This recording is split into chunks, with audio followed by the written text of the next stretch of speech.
Oi gente, eu sou a Ione do Minha Vida Literária. No vídeo de hoje eu trago pra vocês as minhas 8 leituras do mês de agosto.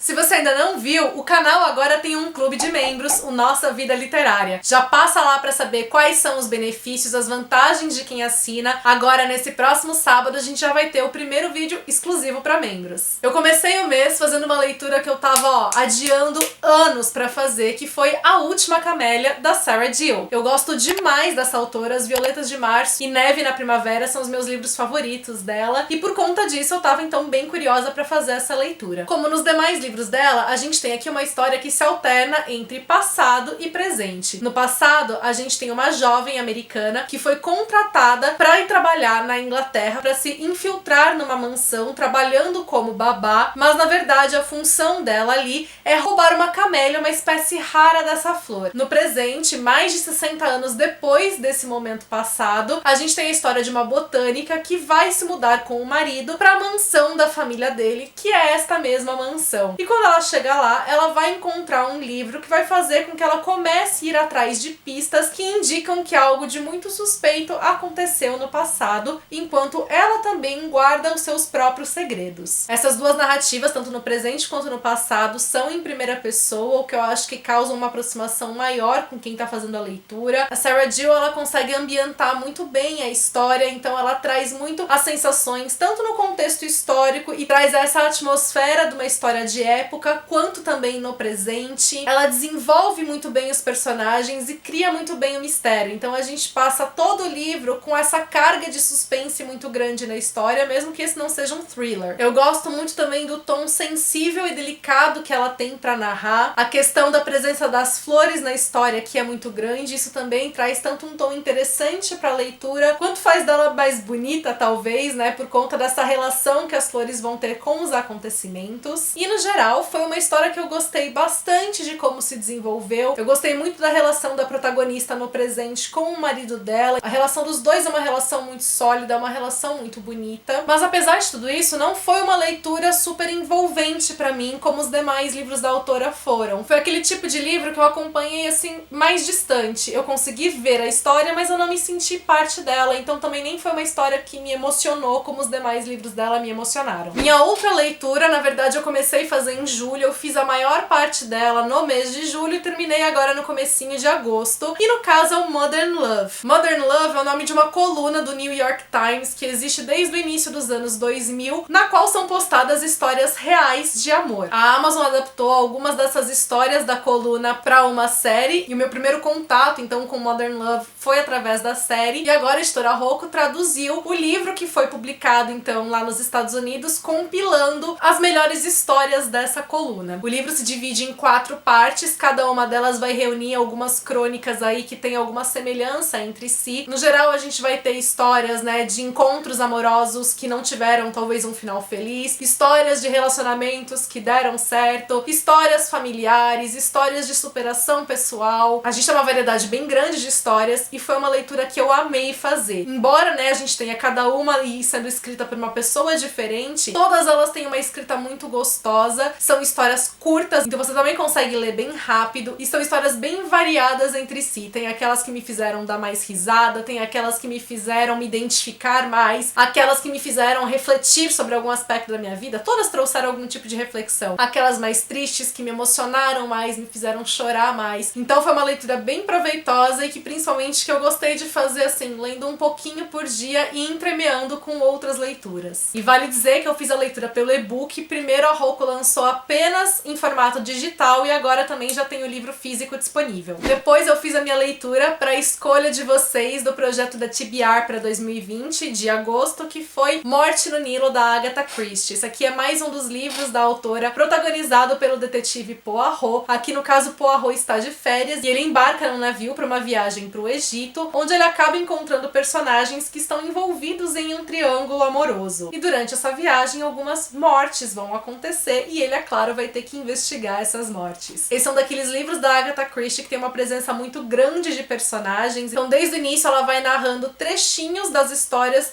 de cada um desses personagens. Inicialmente pode ser um pouco confuso, até você conseguir memorizar quem é quem tá fazendo o quê, quem tá envolvido com quem, e embora inicialmente pareçam que essas histórias não têm relação entre si, elas são muito importantes pra gente depois entender como é que o caso se desenvolveu e como cada uma dessas pessoas pode estar envolvida. Eu gosto muito do tom divertido que permeia a narrativa da Agatha Christie, então por mais que ela narre casos policiais, muitas vezes casos de assassinatos e tal, como é o caso desse livro daqui, eu falei caso 450 mil vezes nessa construção, desculpa aí. Então, embora ela esteja tratando desses assuntos, a gente não sente que é um livro sombrio, que é um livro pesado, mesmo que ele tenha os seus momentos de clímax e momentos, né, então um pouco mais misteriosos. Ela também constrói os personagens muito bem, existem também aquelas figuras que são um pouco mais caricatas, que vão trazer mais diversão pra leitura, e mais uma vez eu achei a história como um todo muito bem bolada, muito bem construída. Foi uma daquelas histórias que eu cogitei várias coisas e não consegui chegar exatamente na resolução de fato ali do caso. Acho que a Agatha Christie é muito habilidosa em surpreender o leitor e criar casos complexos. E esse foi um dos casos mais complexos dos livros dela que eu já li, que não foram assim tantos. E também acabou sendo um dos livros dela que eu mais gostei de ler. Depois foi a vez de finalizar uma série pela qual eu sou apaixonada e que já me deixou assim morrendo de saudades, que é a série da Livraria dos Corações Solitários. Um Beijo de Inverno na Livraria dos Corações Solitários é o quarto livro dessa série de Annie Darling. Já tem vídeo resenha falando especificamente desse livro e falando um pouquinho sobre cada um dos livros anteriores. Como eu gosto de relembrar, você pode ler os livros de maneira independente, mas eu recomendo que você leia todos e leia em ordem para sua experiência de leitura ser melhor. Esse aqui é o único dos livros que não traz como protagonista uma das funcionárias da livraria. A Mattie, ela é dona do salão de chá que é acoplado à Livraria dos Finais Felizes, né, que é a livraria aqui da história, e por conta disso ela é a única personagem que não é aficionada por livros como as demais. E aí aqui a gente tem uma história que está se passando em época de Natal, que as funcionárias da livraria estão todas em polvorosa por isso, pensando, né, em todo o marketing da loja voltado à questão do Natal, e a Mattie não tá nem um pouco empolgada porque ela tem um trauma relacionado a esta data, e a outra única pessoa que compartilha dela desse mesmo sentimento anti-Natal é o Tom, que é o único funcionário homem da livraria e que nos demais livros sempre foi aquele personagem mais na dele, ele não mistura vida pessoal com profissional, então a gente não conhece quase nada sobre a vida do Tom. Mas apesar dessa semelhança entre os dois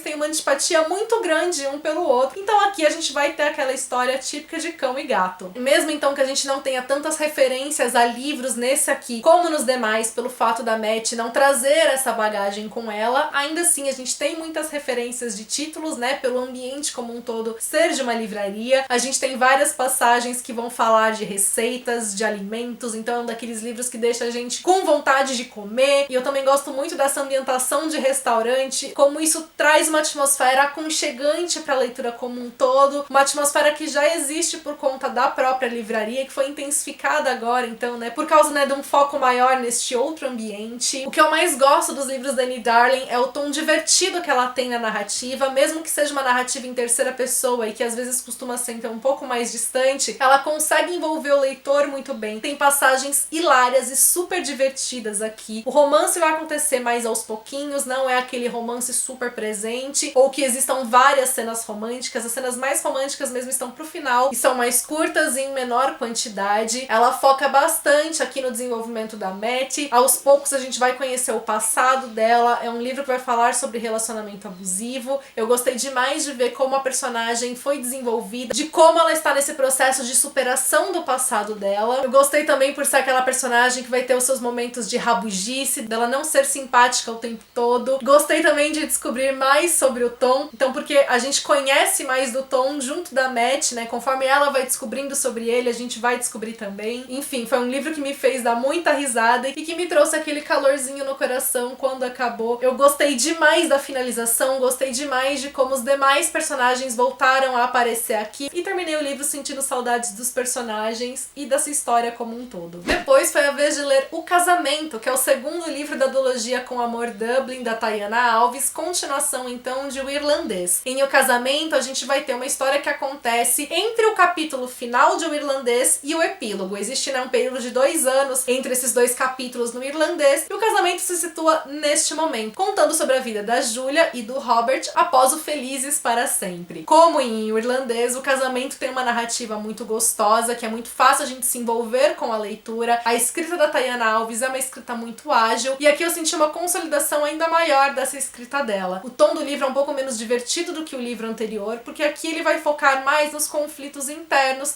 da Julia e do Robert, os problemas que cada um deles está enfrentando separadamente, e como que esses problemas acabam se chocando, entrando em conflito, causando então aí também o clímax da história. Eu amei ver como a Tayana foi desenvolvendo cada um dos personagens pouco a pouco, de como ela construiu esse clímax da história, como ela tornou a leitura de O Irlandês ainda mais significativa. Eu acho que essa é aquela típica continuação que vem pra tornar o primeiro livro ainda melhor. Eu gostei mais da leitura de Casamento do que eu gostei de O Irlandês. No primeiro livro, ela fala muito da solidão da mulher negra, e a gente vê agora com mais profundidade a Julia lidando com esse aspecto, como a vida dela foi impactada por conta disso, além dela ter trabalhado com mais profundidade, então também, todos os fantasmas que o Robert carrega com ele por conta do passado que ele viveu, um passado relativamente recente. Eu amo também a construção da relação dos dois, ver como a relação dos dois é madura e principalmente enxergar nesse livro como a relação dos dois é real, com todos os problemas que eles têm que viver como um casal e como isso não anula o amor dos dois. Depois foi a vez de ler o lançamento da Lili Lua, Quando o Rei Esteve Aqui. Esse foi um romance nacional com um pano de fundo histórico mais diferente que eu já encontrei. Aqui a gente tem a história de uma família real africana que vem para o Brasil encontrar um descendente desse reino que é filho então do rei desse país fictício, uma maranhense que faz parte de uma família de cangaceiros daqui do Brasil. O livro também alterna as perspectivas de passado com presente, vai alternar a narrativa pela perspectiva de diferentes personagens, porque aqui, embora a gente tenha esses dois núcleos, né, da família real africana e da família de cangaceiros brasileira, a gente tem vários personagens diferentes em cada um desses núcleos que estão relacionados, e a gente vê como tanto essas figuras,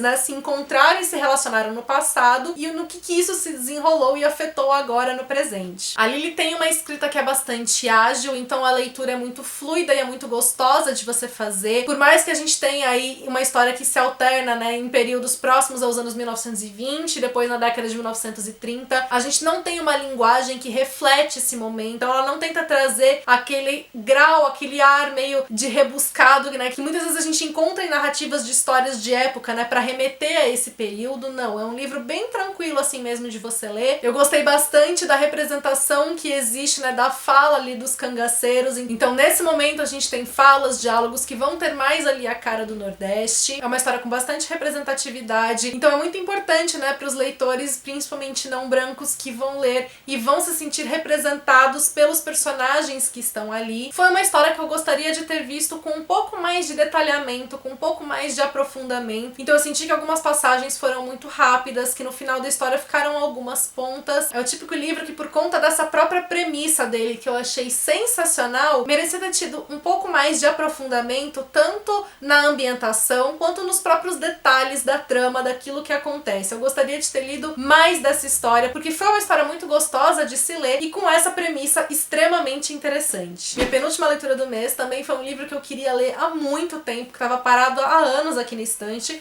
que foi o Tony e Susan, que originou o filme Animais Noturnos, que eu ainda não consegui assistir, mas eu pretendo fazer isso nos próximos dias. Aqui a gente vai ter uma história, então, de uma mulher que no passado foi casada com um escritor. O casamento deles já acabou há mais de 20 anos, eles não tiveram mais contato, e agora esse ex-marido dela entra em contato com ela enviando o manuscrito do livro dele, que ele finalmente terminou de escrever, e como ele confia muito na opinião dela, ele acha que ela é uma leitura bastante crítica e tal, ele gostaria de saber o que ela achou desse livro. E ela, que agora tá casada com outro homem, tem seus filhos e tal, vai embarcar nesta leitura. Antes de eu pegar esse livro, eu sempre tive na minha cabeça, né, que ele era um thriller psicológico, e de certa forma ele se enquadra nesse gênero, porque esse de fato é um livro que ele tem um teor psicológico muito grande, mas ele não é exatamente um thriller nesse sentido de ser uma leitura eletrizante ou de você esperar que um grande acontecimento, uma grande reviravolta vai se dar decepcionar aqui. Se você for com essa expectativa, as chances de você se decepcionar com a leitura são gigantes. Aqui a gente vai ter uma narrativa que vai se alternar tanto entre a narrativa, né, primeira aí da história, então que é a da Susan fazendo a leitura, e principalmente a narrativa que vai ser do livro que ela está lendo. E o livro que ela lê se chama Animais Noturnos, por isso o nome do filme. E nessa história, né, que ela tá lendo, essa história dos animais noturnos que o ex-marido dela escreveu, a gente tem a história do Tony e da família dele, que eles vão ser sequestrados no meio da estrada numa viagem que eles estão fazendo. E essa história que ela tá lendo tem mais, né, essa cara de thriller, que vai por um caminho policial e tal, do que a história Tony e Susan como um todo. Eu achei a narrativa do Austin Wright incrível aqui. Ele é um autor que escreve muito bem e é muito bom a gente ver o contraste que a gente tem dessas duas narrativas, né? Porque teoricamente, né, quando a gente tá falando do Animais Noturnos que tá aqui, quem escreveu foi o ex-marido da Susan. A gente estaria falando da narrativa dele. Então é muito interessante a gente ver essas duas vozes do narrador aqui e dele simulando a escrita do próprio personagem. Como eu mencionei, esse não é um livro assim de grandes acontecimentos. Ele é um livro extremamente psicológico.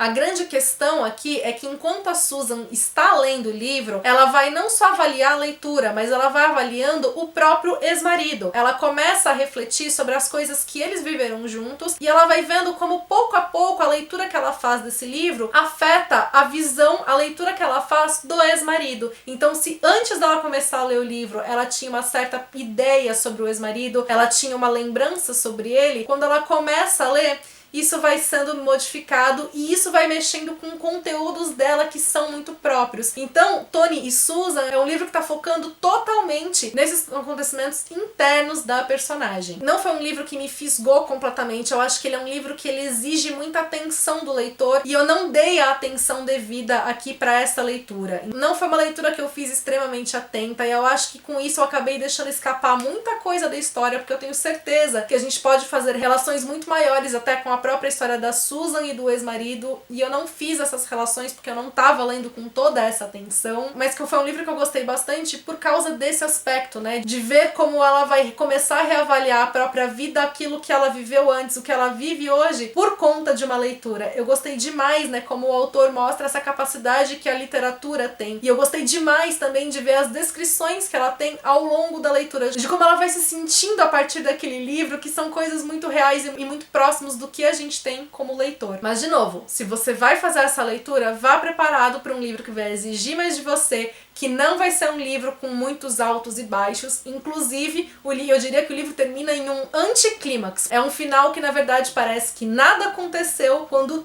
tudo aconteceu dentro da personagem. E por fim, a minha última leitura do mês também era um livro que eu tinha curiosidade de ler há um tempo e saber recentemente que ele vai ganhar uma adaptação que está prevista para sair no ano que vem fez com que eu me empolgasse mais para pegar e ler agora, que é O Amor de Redenção, romance de época da Francine Rivers. Essa história se passa na Califórnia durante os anos 1850. Eles têm a Corrida do Ouro da Califórnia como pano de fundo aqui e ele vai focar na história da Angel, que é uma mulher com uma vida extremamente sofrida. Aos 8 anos ela foi vendida para ser prostituída e essa vida de prostituição, de sofrimento, de abuso, de exploração é a única vida que ela conhece. Ela não consegue acreditar que existam pessoas bondosas, que exista de fato amor no mundo, porque isso nunca foi de fato ofertado a ela. A grande questão é que o Michael, um fazendeiro muito devoto, ele vai encontrar com a Angel, vai se apaixonar por ela e vai receber o chamado de Deus, que vai ordenar com que ele se case com ela. E ele acaba obedecendo a esse chamado. A partir de então, a vida dos dois é afetada por conta disso, porque a gente vai ver todas as dificuldades que eles têm nessa relação. Ela porque não consegue acreditar que algo de bom possa ser feito a ela, e ele por ter esse amor dele posto à prova a todo momento. Esse aqui é um romance cristão. A história é a versão da autora para a história bíblica de Oséias. A gente tem diversas referências bíblicas ao longo da leitura, mas eu já adianto, se você não é cristão, se você não tem conhecimento da Bíblia, ainda assim você pode fazer a leitura, ela vai ser válida. Eu não sou cristã, eu conheço nada da Bíblia, então eu deixei passar várias das referências que tinham aqui, porque eu não conheço, e ainda assim eu gostei muito da leitura. Como eu mencionei, esse aqui é um romance cristão, mas não é um romance que tenta te evangelizar. Ele mostra, na verdade, né, o que seria de fato o amor de Deus, o amor cristão, como deveria, né, ser de fato a atitude de alguém que é devoto. Eu gostei demais também, né, de como a autora contrapõe as pessoas que realmente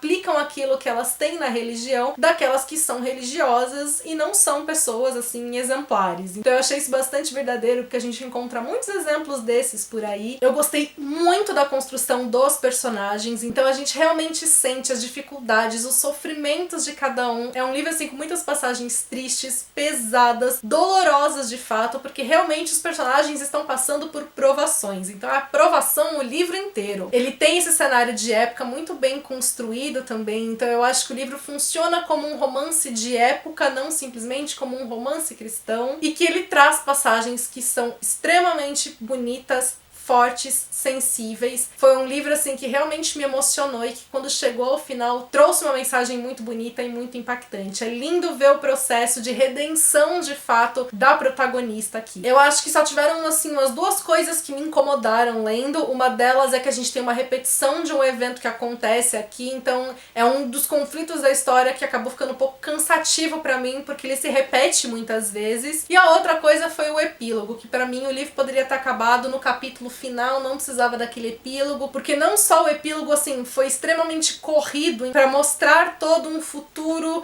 então foi construído de uma maneira que eu não gostei tanto, quanto também ele trouxe ali uma coisa que faz sentido na história, remete, né, ao acontecimento bíblico que ele quer trazer, mas que aí não funcionou muito bem para mim como leitora, que eu já olhei e fiz meio...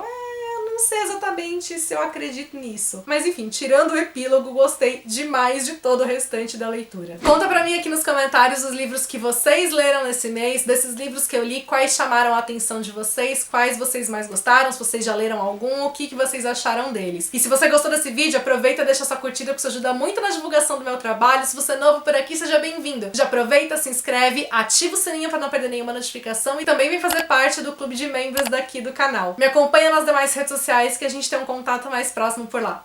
Beijos a todos e até o próximo vídeo.